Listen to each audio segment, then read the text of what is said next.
la ferme est à 3 km d'ici, donc normalement c'était prévu d'aller visiter, mais ça va être trop juste, là. On n'aura pas le temps d'aller en bas, de remonter, de voir ici. Donc vous allez me croire sur parole. Donc c'est une toute petite ferme qui fait une quinzaine d'hectares, et c'est un fond de vallée, c'est humide. Quand je me suis installé, bon, la ferme telle qu'elle est pas bien. 15 hectares en plus de noisettes, c'est un fond humide, plus des coteaux qui sont en pente. Bon, c'était une ferme qui produisait classiquement ici des bovins de viande et du maïs. Donc voilà, c'était absolument pas viable. On a quand même en Pays Basque un gros attachement à la ferme. La ferme est un peu quelque chose de sacré. Parce que la ferme, enfin, les gens passent et puis la ferme elle reste. Donc, la ferme, c'est ce qui fait le lien intergénération. Donc il y a un peu un devoir moral qui reste encore fort aujourd'hui, où il faut que la génération qui arrive, elle continue ce que les générations avant ont fait et transmette à la génération suivante. Donc un peu, moi j'ai baigné dans ce truc-là et donc j'ai repris la ferme avec l'obligation de transmettre à la génération suivante.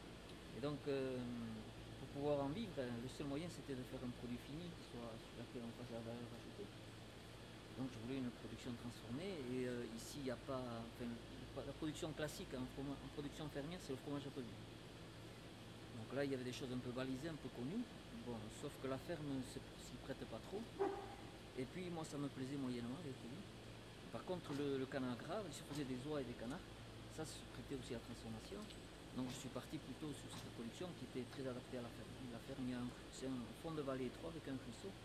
Et donc de tout temps, moi quand j'étais gosse, on mangeait plus souvent du canard que du poulet parce que les canards poussaient tout seuls en fait. On ne s'en occupait pas, les mères elles faisaient elles allaient couver au bord du ruisseau, elles pondaient, elles nous ramenaient les petits. Donc j'ai démarré avec canard, mais j'ai démarré comme j'avais appris à l'école, c'est-à-dire de manière un peu industrielle, des choses très spécialisées. Donc sur les 15 hectares, j'avais fermé 1,5 hectare de prairie, donc des petits parcs. Et puis à côté, toutes les terres qui étaient jusqu'alors majoritairement en prairie, je les ai... Bonjour, Frigini, retardataire. Continue.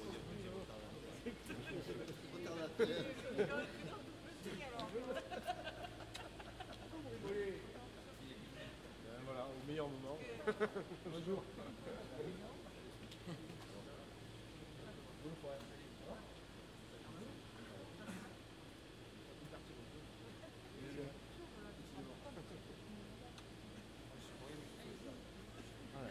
Alors je continue, donc sur ces 15 hectares là, j'avais mis 1,5 hectare de parcours, des petites prairies, avec quand même accès déjà au ruisseau pour que les canards puissent aller se baigner. Et puis à côté, j'avais retourné toutes les anciennes prairies pour faire du maïs, en monoculture. Donc au départ ça a bien marché, aussi bien au niveau des canards qu'au niveau des cultures, parce que c'est des terres pauvres, mais comme quand on retourne une prairie, il y a un effet... les prairies c'est ce qui arrange le mieux les terres. Donc quand on laboure une prairie, pendant 2-3 ans, ça vous donne du maïs, ça bloque. Sauf qu'au bout de 3-4 ans, ça a décliné très fortement. Et plus on mettait d'engrais et moins on récoltait, la terre de plus en plus dure, impossible à travailler. Au niveau des canards, on a augmenté les quantités, donc ça n'a pas loupé. Mais on a commencé à avoir des problèmes sanitaires. Coccidiose dans les petits, choléra dans les grands, on est obligé de vacciner, de traiter. Bon, ça tournait un peu à l'impasse. En même temps, on avait créé l'association des producteurs fermiers du Pays Basque où on réfléchissait sur un moyen de faire autre chose que des produits, afin de se distinguer par rapport aux productions industrielles. Et donc la réflexion, c'était de produire de manière plus en phase avec la nature. Et j'ai très vite, en réfléchissant avec les autres, j'ai très vite compris que dans mon système, le problème était lié à une trop grande spécialisation, à une trop grande concentration. Bon, c'était quelque chose que j'avais appris un peu à l'école, que les maladies, c'était lié quand même aux densités. Et donc j'ai essayé de les étaler sur plus de surface. Et ça a été miraculeux. Et c'est vraiment ça. La maladie, c'est pas une fatalité, c'est vraiment une sanction. Vous étalez un même nombre de canards. Vous avez sur 1 hectare, vous avez la maladie. Vous les étalez sur 5 hectares, il n'y a plus de maladie. Ça disparaît complètement. Et là, aujourd'hui, j'ai fermé tout le fond de vallée qui fait 10 hectares. J'ai tout clôturé. Avec une clôture électrique pour ne pas que les renards, les chats sauvages, les fouines viennent se servir. Essayez de parler un petit peu plus fort parce que comme Ouais. Donc j'ai clôturé tout le fond de vallée et là aujourd'hui sanitairement on ne fait plus rien. Plus d'antibiotiques, plus de vaccins, plus de vermifuges, on ne désinfecte même pas les bâtiments, donc on ne fait rien. Quand il y a certains techniciens spécialisés qui viennent voir, ils ne croient pas. Ils se disent c'est pas possible, il nous manque. Non, c'est vraiment la réalité. À partir du moment où on étale les bêtes sur la surface, et les maladies elles disparaissent. C'est un peu. C'est pareil pour les hommes. Hein. C'est pareil, oui.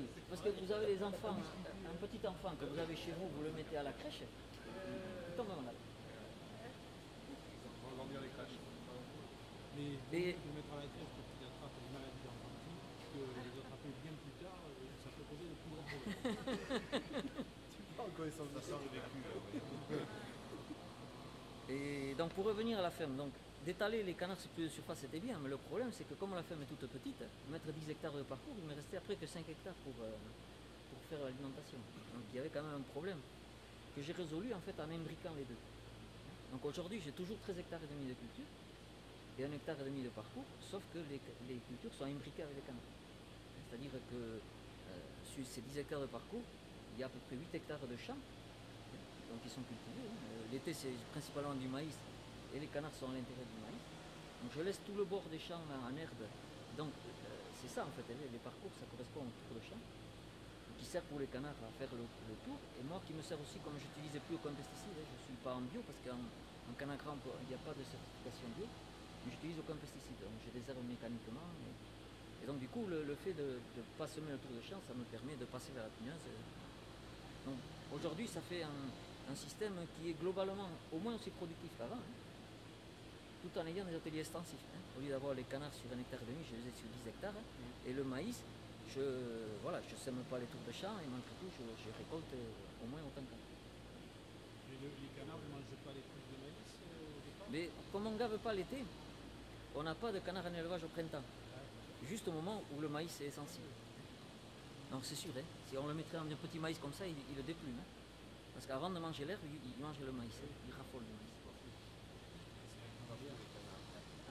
Et après, par contre, ça fait une très bonne. À partir du moment où le maïs est un peu haut, bon, bien sûr, il broute les feuilles d'en bas, mais ça lui sert. Voilà, et il nettoie. Il mange les limaces, il mange les bestioles, ils finissent de nettoyer le bas, ils fertilisent le sol directement. Et puis en même temps, le maïs, lui, il fait de l'ombre au canard. Ça sert aussi aux protections. Quand il y a des rapaces comme ça, ils aiment bien aller se cacher dans le maïs. Voilà. Et la culture du maïs, vous la faites toujours sur la même mais je fais quand même des terre, ou vous la faites tourner? Voilà, je fais des rotations en plus. Autrefois c'était monoculture uniquement, donc là je fais des rotations. Alors dans les fonds de vallée qui se prêtent pas trop aux céréales à la paille, je fais 3 ans de maïs, 1 an de culture d'hiver. C'est un mélange triticale. Triticale c'est du blé, mélangé avec la févrole, une légumineuse. Donc les deux ensemble, toujours ce souci de limiter les densités. C'est pareil pour les végétaux, c'est la densité qui fait la maladie. Alors, ici on a un climat pourri l'hiver, donc pour le blé, tout ça, ça pousse pas. Enfin, on a énormément de maladies, on ne ramasse rien. C'est pour ça que ici, principalement, il y a de l'herbe et du maïs. Il n'y a pas de céréales à la paille. Et donc là, j'arrive à faire des récoltes correctes, plus que correctes même, en mélangeant en fait je mets du triticale à demi-dose, même pas demi-dose, 40% de la dose, avec févrole, pareil, 40% de la dose. Et les deux se complètent bien. Les deux ne craignent pas le même genre de maladie. Donc en fait, ils s'isolent les uns des autres en fait. Et ça permet de se protéger des maladies en fait, parce que la maladie ne peut pas se propager de l'un à l'autre. Et après, je mets aussi beaucoup de... après avoir fait un triticale févrole, je sème des pâturages pour les canards. Je sème un mélange de plantes, de l'avoine brésilienne avec du trèfle incarnat, du chou fourragé. Et entre deux maïs aussi pareil. Je sème... et sans travail du sol. C'est un truc, sur les champs de maïs, je jette la semence, je passe le broyeur par-dessus, on appelle ça le saumon à forêt. C'est dans les forêts, vous avez les graines qui tombent au sol et les feuilles mortes qui tombent par-dessus. Là on fait pareil, je jette la semence avec les bandeurs engrais et je broie les tiges de maïs par-dessus. Je passe le rouleau s'il faut pour bien appuyer. Et donc du coup, il y a les graines elles germent là, elles sont à l'abri en fait sous le paillage. Et c'est un gros avantage parce qu'après quand on met les canards, comme la terre n'a pas été travaillée, ça ne fait pas de boue. Alors que si on travaille un peu la terre, de suite ça vous fait un bourbier. Et là ça sort. L'élevage de canards, c'est évident, mais Ah oui, oui, c'est à terre battue. Alors que nous, on les a, en ce moment, ils sont dans l'herbe haute comme ça. Les rapaces, la pique, Alors voilà, la clôture électrique, ça fait pas la parce que la clôture, j'ai mis au point un système, vous voyez là, c'est des piquets, c'est piquets gris, en fait c'est du plastique recyclé. Hein. Donc le gros avantage c'est que c'est isolant, hein. Donc on a les deux fils d'en haut là qui sont électrifiés, et après il y a un grillage hein, qui est retroussé vers l'extérieur, donc là je laisse pousser la saleté, ce qui fait que le grillage est bien ancré au sol. Le renard il essaie de gratter un peu, il voit qu'il ne peut pas passer, il voit deux fils lisses au-dessus, donc il dit c'est à ma portée, je vais sauter par-dessus. Comme c'est quand même un peu haut, il est obligé de se frotter dessus. Donc là, il prend la castagne de sa vie, il ne revient pas dans mon bras. Et les fouines, c'est pareil. Elles Et en grimpent plus, au mauvais endroit. ouais. Quand il y a un bon endroit pour prendre les conditions. T'as déjà sauté le Expérience clone avec lui. Faire des conneries quand il a jamais. Et faire pipi sur une clôture, c'est... Je me suis toujours méfié. Et les fouines et chasse sauvage, c'est pareil. Ils grimpent le long du piquet, touchent le truc. Donc tout ce qui est prédateur à quatre pattes, ça va bien. Par contre, comme vous disiez, là, c'est le problème des buses, des corbeaux, des milans. Et j'avais un problème avec ça, que j'ai résolu cette année, avec des oies. Quelqu'un m'avait dit ça, mets des oies de Guinée. J'ai un copain qui avait un couple, il m'a amené 5 petits oiseaux, qui se sont trouvés être une femelle et 4 mâles. Et en fait, c'est très bien comme ça, parce que la femelle est très maternelle. Donc la femelle, je la mets chaque fois avec des petits. Les petits, on commence à les envoyer dehors à 15 jours. Petit canard. Les petits canards.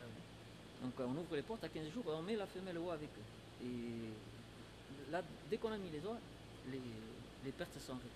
On en arrive aujourd'hui à rentrer en gavage plus de canards qu'on en a acheté. Parce que j'achète 310 canetons. Et en fait, comme on me met 2% de canetons en plus pour la mortalité, et en fait, du coup, comme on n'a aucune perte, on se retrouve à rentrer. Là, les derniers canards, j'ai rentré, j'en avais acheté 310, j'en ai rentré 312 et le renard, on en a mangé 3. Donc, vous voyez. Il a réussi. Oui, il avait trouvé un passage fait par un blaireau. Voilà. C'est quand même.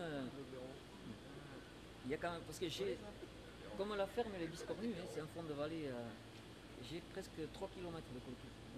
Donc ça fait du boulot à suivre. Voilà. Donc là, ça s'est bien réglé. Au niveau des pertes, donc les 3 premières semaines, je mets l'oie. Alors l'oie, pourquoi ça fait peur au cri? C'est quoi? Ouais, puis, mais le fait même qu'elle soit là, ouais, il voit qu'il y a une oie, et puis en plus, comme c'est quasiment enfin, c'est proche au niveau espèce, hein, les oies et les canards, les petits canards, ils font comme si c'était leur mère. Hein. C'est surprenant, hein. Ils sont très attirés. Et donc ils se mettent de suite. Et l'oie c'est pareil. Hein. 300 canards 300 canetons? Eh bien, Ah oui, oui. Mais en plus de les protéger, ça sert de. C'est vraiment la mère poule. Hein. Quand on les change de part, eh bien, on ouvre la barrière, elle y va. Et puis si tu ne veux pas, elle revient les chercher, elle crie, elle repart. Et donc elle montre. Et c'est pareil après, quand ils sont un peu plus grands, j'enlève la femelle et je mets un mâle qui sert de grand frère. Ah oui. Et comme là, je les mets dans les champs après, c'est des grands champs qui font un hectare et demi, 2 hectares. Donc il y a le ruisseau, il y a 200-300 mètres de ruisseau, plus des bords de bois et tout ça. Et donc le mâle leur montre où est-ce qu'il y a des choses intéressantes, où est-ce qu'on peut trouver des limaces, le ruisseau, comment on s'en sert. Donc ça fait une très très très bonne complémentarité. J'en suis vraiment content, c'est vraiment une découverte. Et vous les mangerez, ces oies, un jour? Ah non, là, La famille. elles sont trop précieuses. Hein. T'as mis combien de temps, moi? Je sais pas trop, mais là ça fait même pas un an que je les ai. Hein. Voilà. Donc après, au niveau canard, vous les voyez là. C'est pas si vous avez vu des élevages de canards, normalement c'est canards blancs et noirs. Ici c'est des canards qui sont marrons avec noir. C'est en fait le canard mulaire qui se faisait il y a 40-50 ans.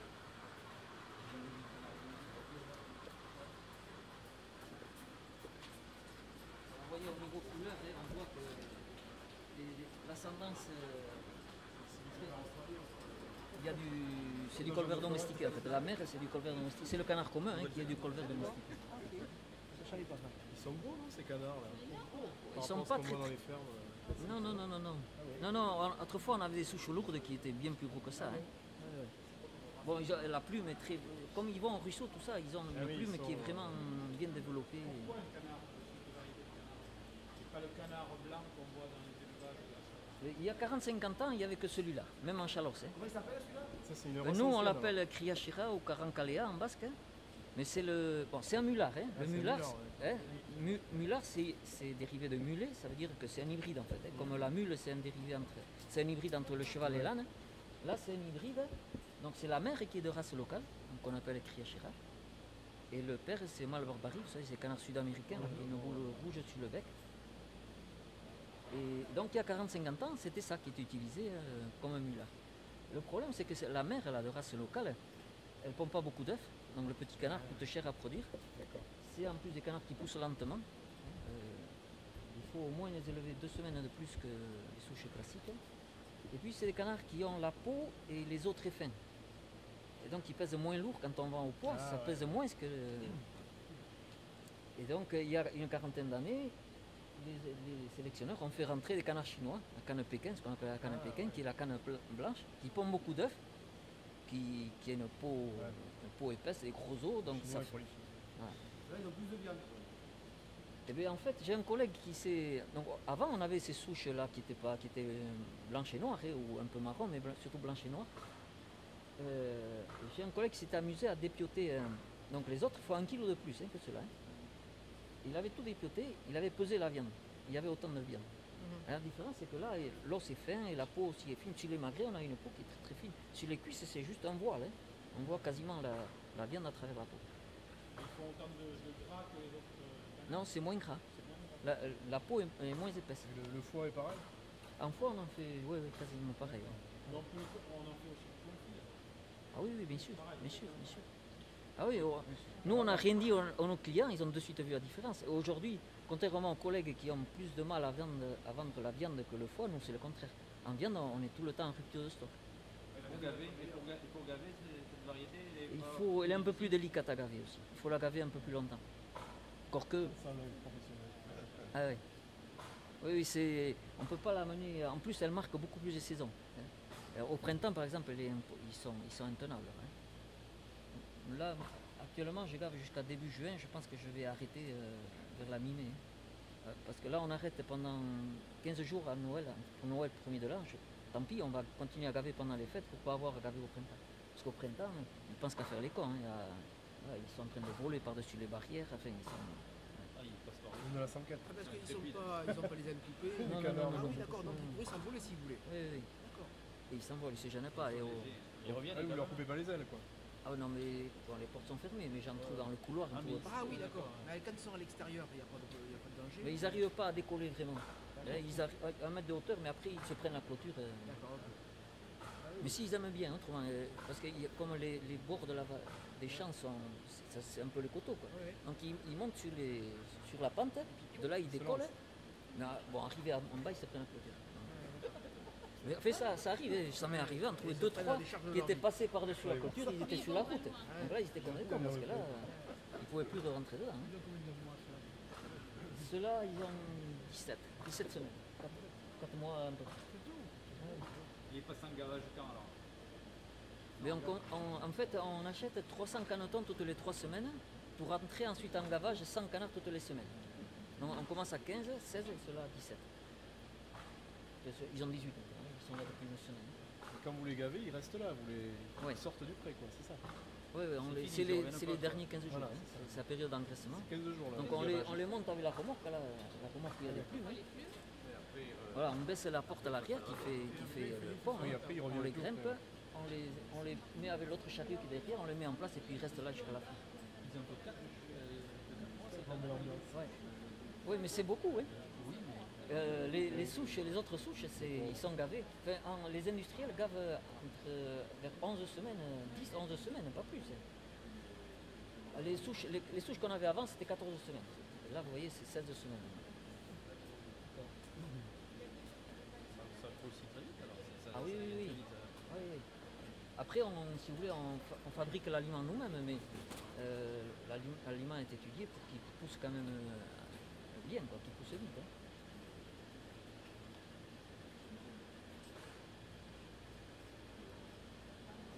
Et l'abattage se fait ici aussi? Ouais, ben on va aller voir si vous voulez. Je vais vous expliquer peut-être le principe parce que cette salle de gavage, c'est en fait un prototype, c'est moi qui l'ai inventé, ce système de gavage. J'ai essayé en fait tous les systèmes de gavage. J'ai commencé sur la paille comme ça se faisait autrefois. Ensuite j'ai mis des parcs de gavage, c'était des parcs de 3 mètres par 1, c'était le truc qui se faisait il y a 20 ans. Ensuite, quand j'ai fait ce bâtiment, j'ai mis des cages individuelles, c'était à la mode et donc j'ai essayé.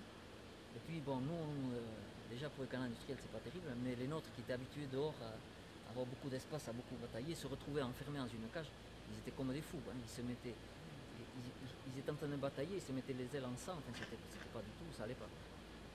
Donc au bout d'un an, j'ai cassé les cages, j'avais inventé un premier système.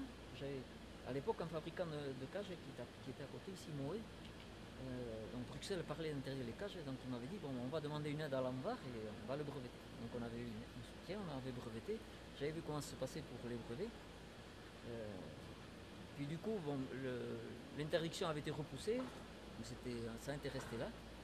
J'ai continué à perfectionner mon système et j'ai mis celui-ci au point. Donc j'ai breveté là moi-même. Et donc depuis, j'ai été mis en contact avec 2 jeunes ingénieurs là, qui sont à Montléon, qui ont un bureau d'études tout à fait pour l'aviation, c'est vraiment tout à fait pour autre chose. Mais ils voulaient, comme là ils sont sous-traitants en fait, des gros groupes aéronautiques, ils voulaient être indépendants au niveau d'un produit. Donc ils étaient intéressés par développer ça et donc on a monté une SARL à 3 et on commercialise le système. Donc on bataille un peu avec les industriels parce que en fait ils trichent avec le texte. Il y a le texte européen qui dit entre autres que le canard doit pouvoir battre des ailes. Donc là il battent des ailes, il n'y a aucun problème, on le voit bien. Oui, on l'a vu. Mais bien sûr ça coûte cher de faire des grands parcs, ça coûte beaucoup moins cher si on les fait plus petits. Et donc voilà, il y en a qui sont partis sur des tout petits logements où les canards ne battent pas des ailes. Mais bon, comme ils sont tellement puissants, ils ont obligé le gouvernement à accepter ça. Enfin, il y a quand même des problèmes parce qu'il y a une grosse centrale d'achat suisse qui s'appelle Micro qui a envoyé son vétérinaire pour voir comment c'était. Et le vétérinaire, il est allé chez Maïsadour, il a dit non, ça c'est pas bon, montrez-moi autre chose, c'est pas bon non plus. En dernier ressort, ils ont été amener les vétérinaires chez un producteur fermier qu'on avait équipé avec un système comme ça. Et là, le vétérinaire, il a dit là c'est bon. Et donc ils ont dû équiper des salles pour pouvoir fournir Micro. Ils ont dû équiper des salles avec notre système. C'est bien, bravo. Et donc le principe c'est... on va aller au bout parce que pour que les canards avancent, il vaut mieux que personne ne devant.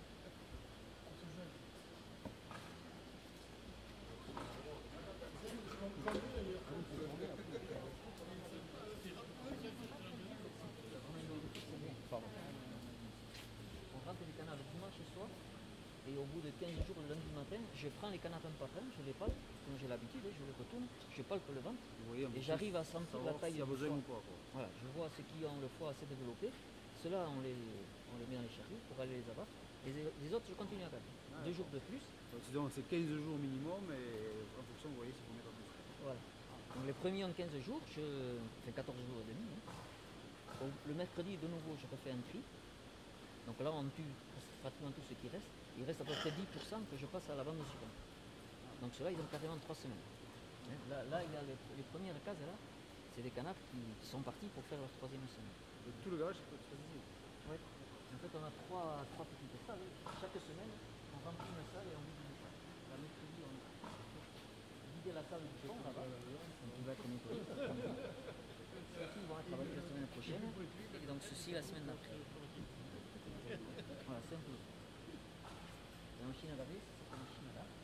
Donc nous, on gave au maïs grain entier, hein. Donc c'est pas de la pâtée, c'est vraiment du maïs. C'est uniquement du maïs et de l'eau, hein. Il n'y a rien d'autre. Et donc on fait cuire, là le maïs est en train de cuire, hein. Il y a une chaudière à gaz avec une pompe, un échangeur, hein, qui fait circuler l'eau. Parce que le maïs cuit. Oui, on le fait cuire pour le ramollir, pour qu'il soit plus facile à digérer.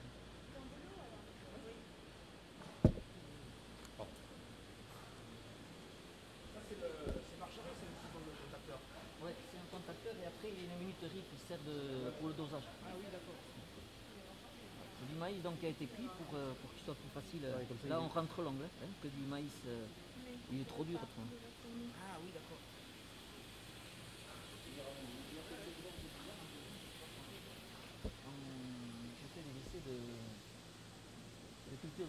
spéculation, c'est-à-dire pas des hybrides, hein. Les maïs. Ici local, que vous semez, Voilà. vous récoltez. Enfin, local, en partie il y a du Grand Gros Basque, hein, qui était la variété locale, mais qui s'est pas mal dégénéré puisque ça a été gardé dans des jardins. Et donc le maïs ça bouge très vite, dans un sens comme dans l'autre. Et donc là ça a été gardé dans des jardins, plus d'un contenu décoratif, qui fait qu'au niveau productivité c'était pas trop ça. Donc j'ai un copain lui qui l'avait mélangé avec des maïs du monde entier, des maïs irakiens, italiens, espagnols. Et moi j'ai récupéré une partie de ces graines. Et, enfin, lui sélectionne pour faire du maïs en silage, moi je sélectionne pour faire du grain pour garder. Et donc je fais du pillage génétique à l'envers, c'est-à-dire que je mets 4 rangs de ma population, et puis à côté 4 rangs d'hybrides commerciaux, mais des hybrides de maisons différentes pour avoir une grosse variété génétique. Et je laisse le tout voilà. Et je choisis après les graines qui me semblent intéressants. Mais ça avance très très vite, hein. En quelques années, j'arrive à avoir des résultats très intéressants. Vous arrivez à ressemer avec votre propre. Ah oui, là je ressème. Parce que Non, actuellement, les hybrides achetés à le commerce, ils sont protégés normalement. Ça fait pas la semence ici. Si, ça fait. Ça fait. Le problème c'est que comme ce sont des hybrides,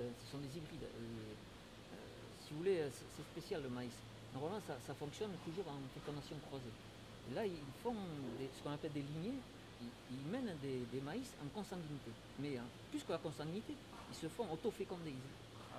Ils font des clones en fait, hein, c'est des clones. Et ensuite des clones qui croisent ils croisent des clones différents pour faire des hybrides.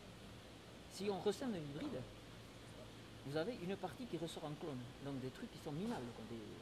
Vous avez quelque chose de très hétérogène qui est minable, donc les gens ressèment pas. Parce que ça ne vaut pas le coup. C'est pour ça que ça va. Mais on peut le ressemer. Ah oui, on peut Le problème c'est que vous avez quelque chose qui est minable. D'accord. Que quand on fait une sélection sur des populations comme la nôtre, c'est aussi c'est plus hétérogène que des hybrides, mais c'est quand même le résultat globalement est plus correct que de ressemer des hybrides. Voilà. Donc c'est pour ça qu'il y a quelques grains rouges. Alors, au départ, j'avais gardé des maïs rouges parce que le Grand Gros Basque, c'est en fait des grains comme ça, des grains rouges. Et voilà, mais quelqu'un m'a dit, mais fais attention, tu risques d'avoir des foies foncés avec ça. Donc du coup, j'en mets moins. J'ai un peu le deuil parce que c'est vraiment des beaux maïs. Hein. C'est des maïs qui ont voilà, ils ont les épis à cette hauteur, ils sont hauts de 4 mètres. L'origine du maïs, elle n'est pas plutôt comme ça, rouge. Mais celui qu'on avait ici en Pays Basque, le Grand Gros Basque, il était comme ça. Hein. Il avait cette couleur. Au Mexique et aux États-Unis, il y a Ah oui, oui, mais il y a toutes les couleurs. Il y a des blancs, il y a des. Ah ouais, ouais. Mais là, il y a de tout. Ouais. Vous n'utilisez pas du cornet comme maïs pour moins abîmer au gavage? Mais Ça, c'est les dentés. Ouais, mais les dentés, a priori, auraient plus de farine, plus d'amidon Ouais, que mais les cornets. ils abîment davantage. Bon, une fois qu'il. Ouais, c'est une impression ça. Ah oui. Ouais. Non, au niveau richesse en amidon, c'est plus riche les dentés. C'est vrai que moi aussi il me plairait plus hein, les cornets. Hein. Ouais. Les grains ronds, mais bon, il y a des études qui ont été faites qui montrent que les dentés ont plus de farine. Alors, je les crois sur parole, mais. Ouais. Je vais vous montrer quand même comment marche le Surtout système. s'ils sont plus fragiles. Hein, Ah mais ça va vite, hein, ça va vite. Je vais les bloquer pour vous montrer. Les 100 canards, là, une fois qu'ils sont bloqués, le gavage, ça dure... En fait, c'est la machine qui limite. Au départ, quand la dose est petite, je mets un quart d'heure sur 100 canards. Un quart d'heure, 5 quarts Et d'heure. après, quand la dose est plus forte, je mets 20 minutes parce que voilà, il faut que j'attende que la dose Passe. voilà, passe.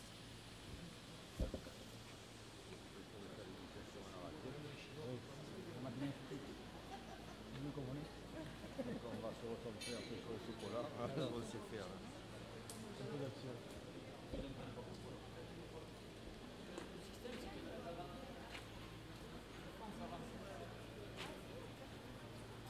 Moi, j'ai fait aujourd'hui les salles, par exemple, les salles de 30 mètres, c'est avec la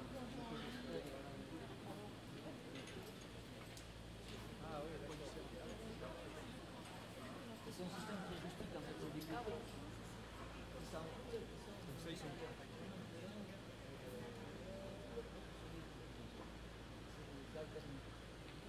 Ces machines là, ça les met.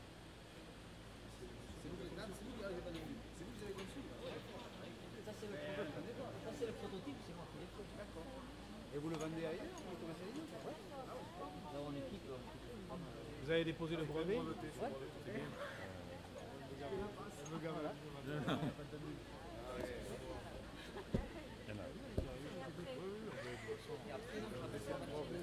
y a une